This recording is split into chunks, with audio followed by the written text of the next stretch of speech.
Les textes liturgiques du samedi 19 mars 2022. Première lecture. Le Seigneur Dieu lui donnera le trône de David son père. 2 Samuel 7, 4 à 5a, 12 à 14a, 16. Lecture du deuxième livre de Samuel. Cette nuit-là, la parole du Seigneur fut adressée au prophète Nathan. Va dire à mon serviteur David. Ainsi parle le Seigneur, quand tes jours seront accomplis et que tu reposeras auprès de tes pères. Je te susciterai dans ta descendance un successeur, qui naîtra de toi, et je rendrai stable sa royauté. C'est lui qui bâtira une maison pour mon nom, et je rendrai stable pour toujours son trône royal.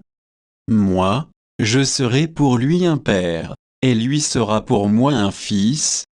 Ta maison et ta royauté subsisteront toujours devant moi, ton trône sera stable pour toujours.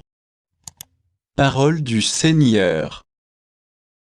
Psaume 88, 2 à 3, 4 à 5, 27.29.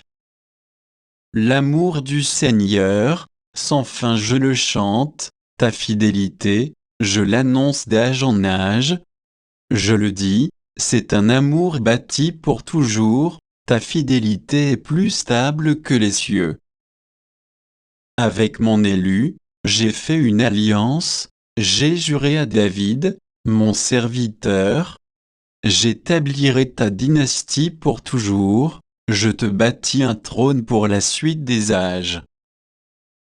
Il me dira, tu es mon Père, mon Dieu, mon roc et mon salut. Sans fin je lui garderai mon amour, mon alliance avec lui sera fidèle.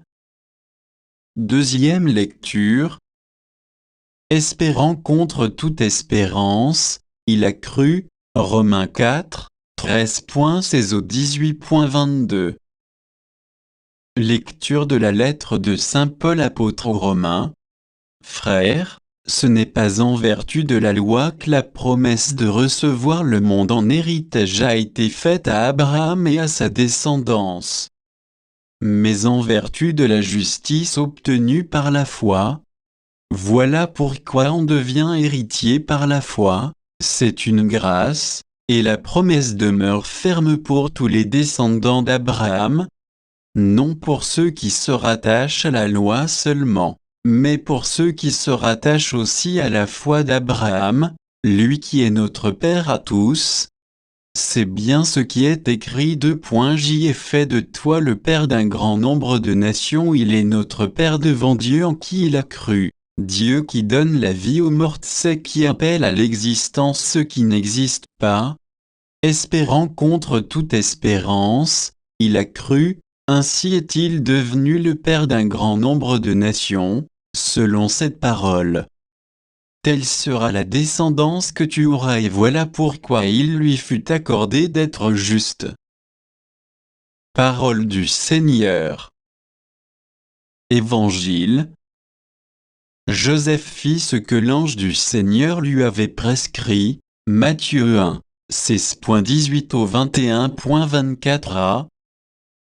Évangile de Jésus-Christ selon saint Matthieu. Jacob engendra Joseph, l'époux de Marie, de laquelle fut engendré Jésus, que l'on appelle Christ. Or, voici comment fut engendré Jésus-Christ. Marie, sa mère, avait été accordée en mariage à Joseph, avant qu'ils aient habité ensemble. Elle fut enceinte par l'action de l'Esprit Saint. Joseph, son époux, qui était un homme juste, et ne voulait pas la dénoncer publiquement, décida de la renvoyer en secret. Comme il avait formé ce projet, voici que l'ange du Seigneur lui apparut en songe et lui dit : Joseph, fils de David, ne crains pas de prendre chez toi Marie, ton épouse, puisque l'enfant qui est engendré en elle vit de l'Esprit Saint. Elle enfantera un fils, et tu lui donneras le nom de Jésus, c'est-à-dire, le Seigneur sauve, car c'est lui qui sauvera son peuple de ses péchés. Quand Joseph se réveilla, il fit ce que l'ange du Seigneur lui avait prescrit. Acclamons la parole de Dieu.